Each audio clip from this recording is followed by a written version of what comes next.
She goes by many names.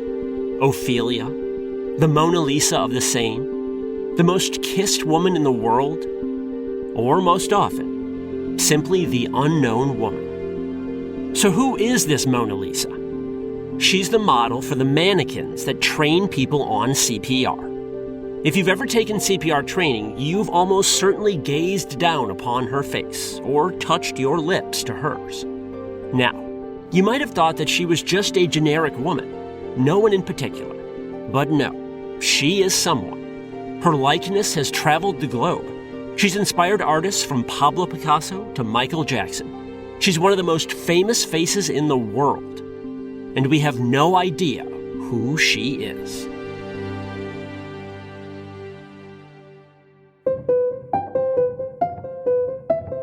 From the Science History Institute, this is Sam Keane and the Disappearing Spoon, a topsy-turvy, science-y history podcast, where footnotes become the real story.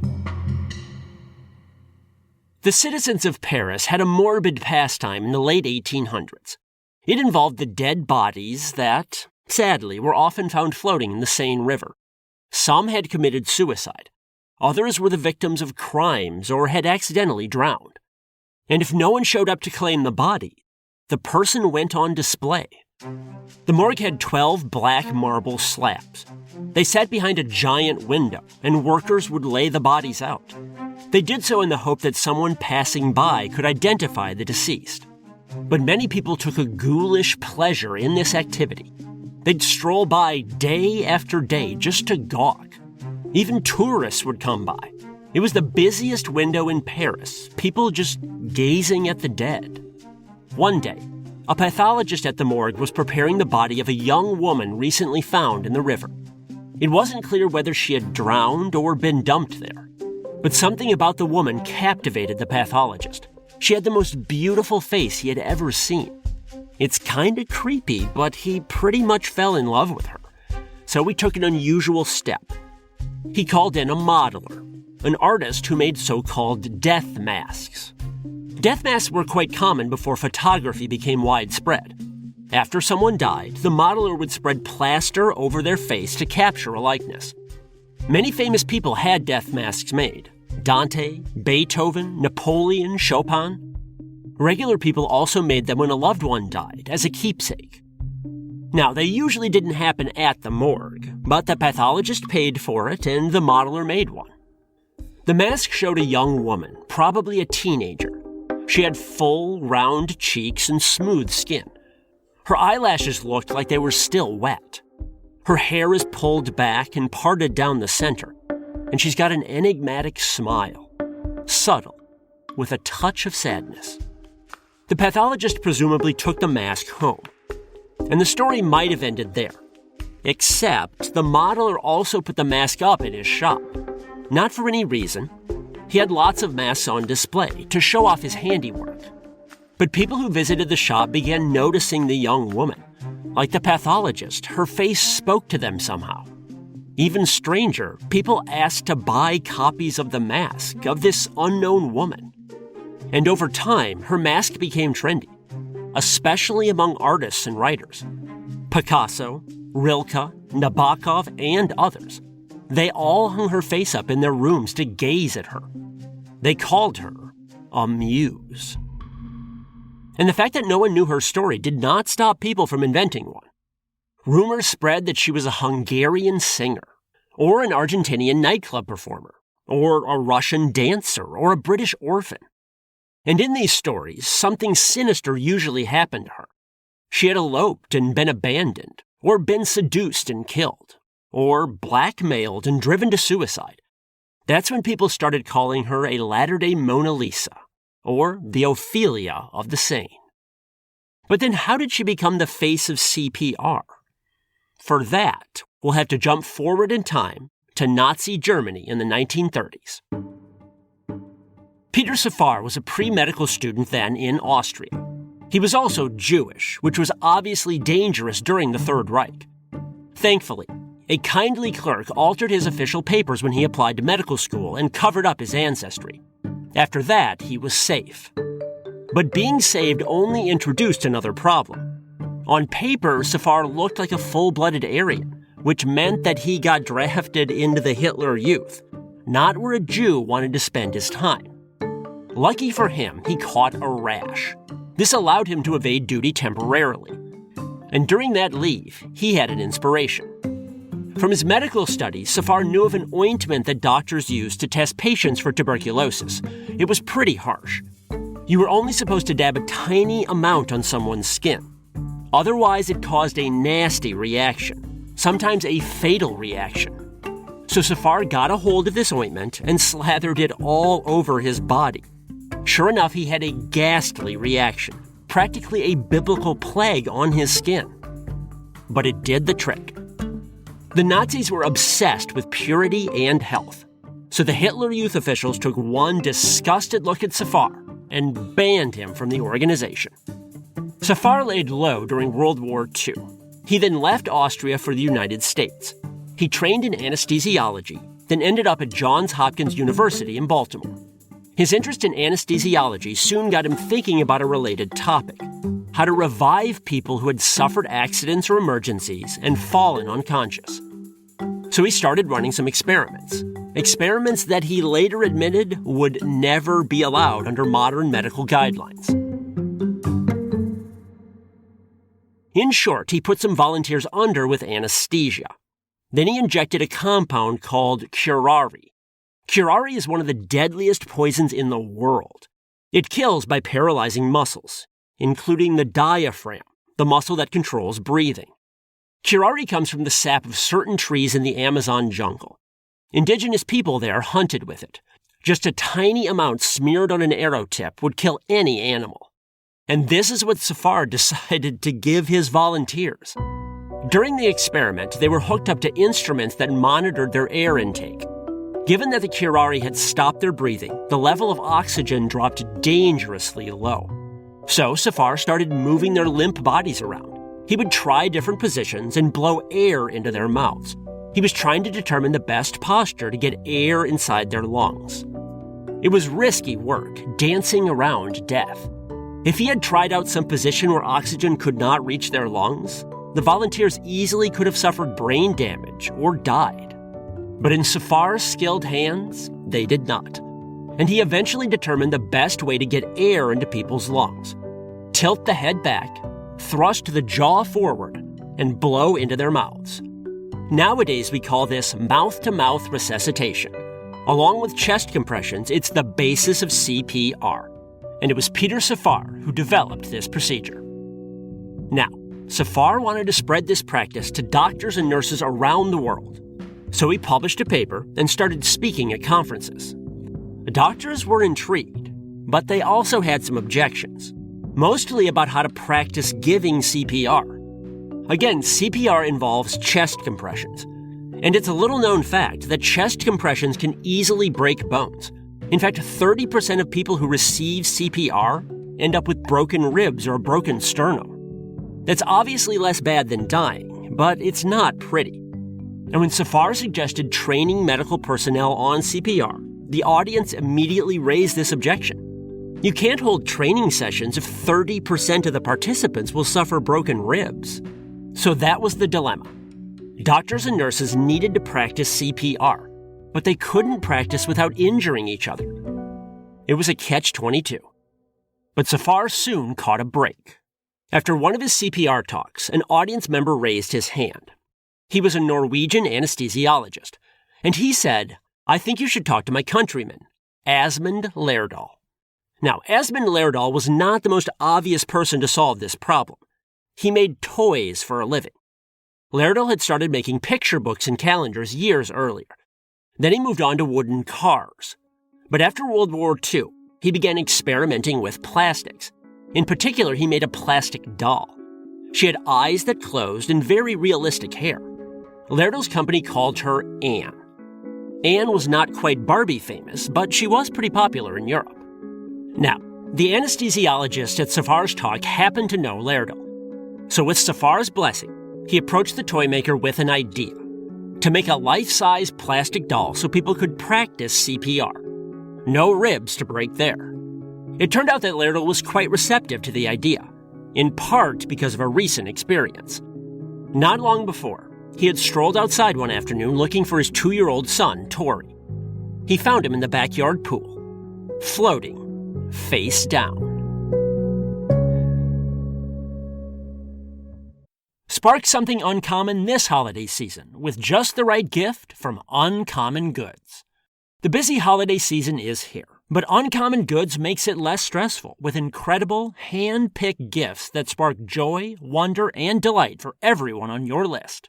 Uncommon Goods scours the globe for original, handmade, absolutely remarkable items. Science lovers can find the Experiment a Day Science Advent Calendar or spinning topological globes of Mars and the Moon. There's periodic table-themed seasonings, petri dish earrings, and more. Plus, when you shop at Uncommon Goods, you are supporting artists and small independent businesses. Many of their products are made in small batches, so shop now before they sell out. To get 15% off your next gift, go to uncommongoods.com/spoon. That's uncommongoods.com/spoon for 15% off. Don't miss out on this limited time offer. Uncommon Goods. We're all out of the ordinary. When you need mealtime inspiration, it's worth shopping Kroger for thousands of appetizing ingredients that inspire countless mouth-watering meals. And no matter what tasty choice you make, you'll enjoy our everyday low prices. Plus, extra ways to save, like digital coupons worth over $600 each week and up to $1 off per gallon at the pump with points. So you can get big flavors and big savings. Kroger, fresh for everyone. Fuel restrictions apply. When Asmund Lerdahl saw his tiny son floating face down in the pool, he sprinted over and dove in. After pulling his son out, he started squeezing the boy. He had no idea what he was doing, but he was desperate to save Tori's life. And frankly, Lerdahl got lucky. He succeeded in expelling the water from Tori's lungs. The boy sputtered and eventually came around. Still, the moment spooked Lerdahl. He knew how lucky he had been. So when the Norwegian anesthesiologist approached him about making a doll for CPR training, Lerdahl jumped at the chance. He decided to use a plastic called polyvinyl chloride. It's easy to mold, and it has a stiffness similar to the human rib cage. The big question involved the face. How realistic should it be?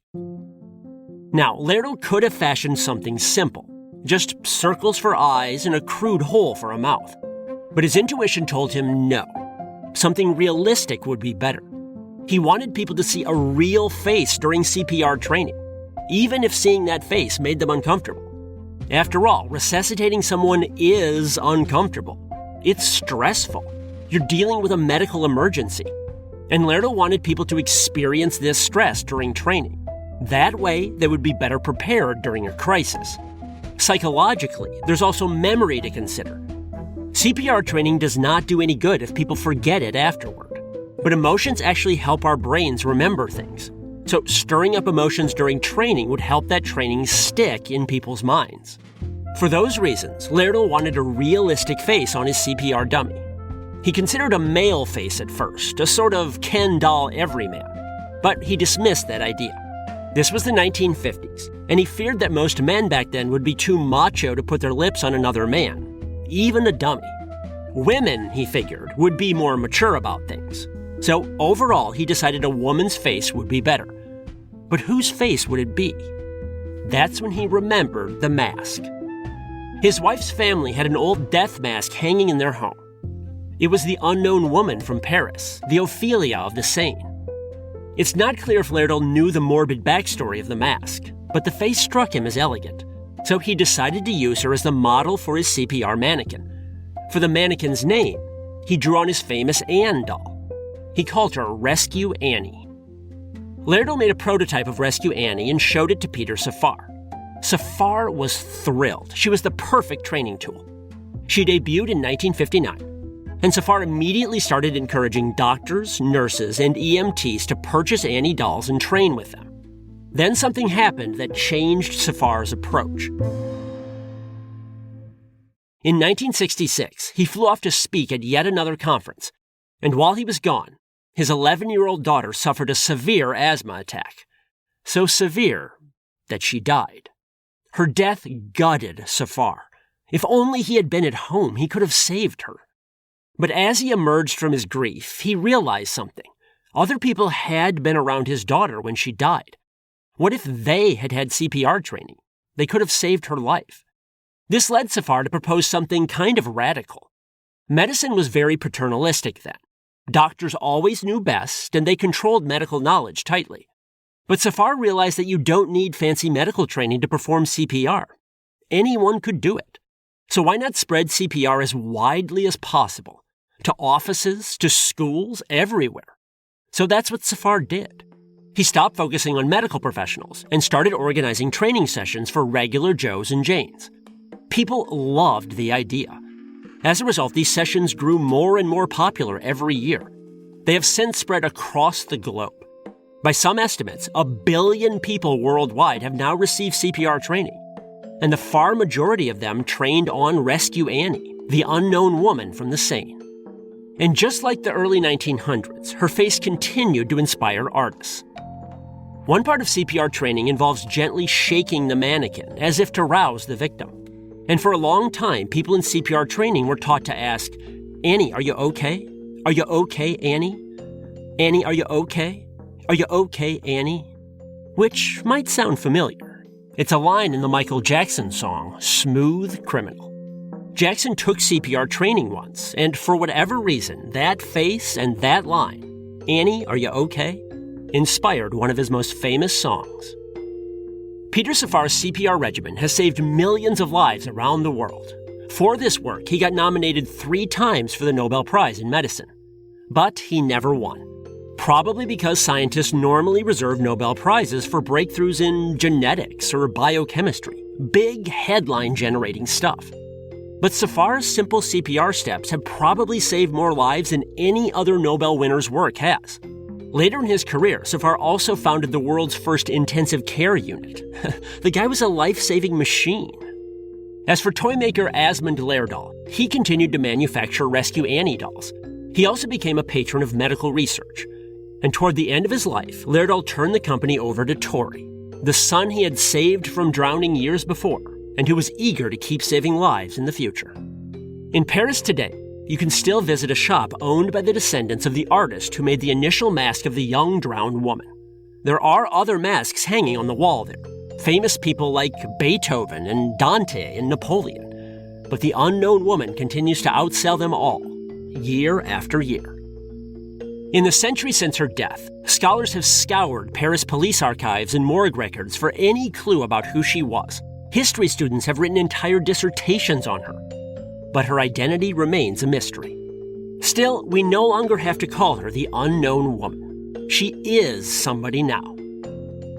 If Helen of Troy was the face that launched 1,000 ships, then this young woman and her sad, soft smile should be known as the face that saved millions of lives and continues to save them today.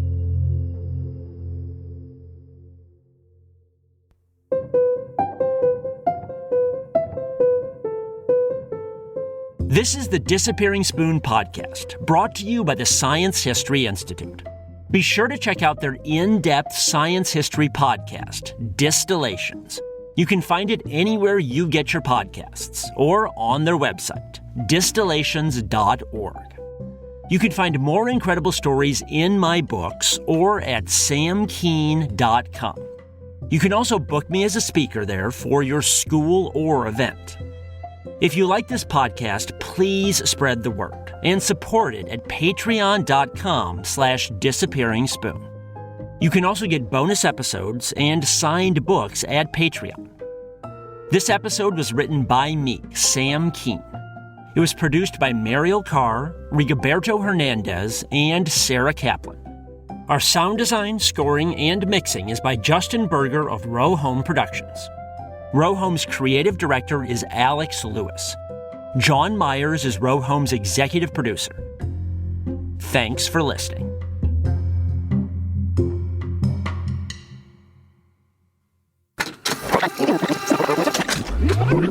Row Home Productions.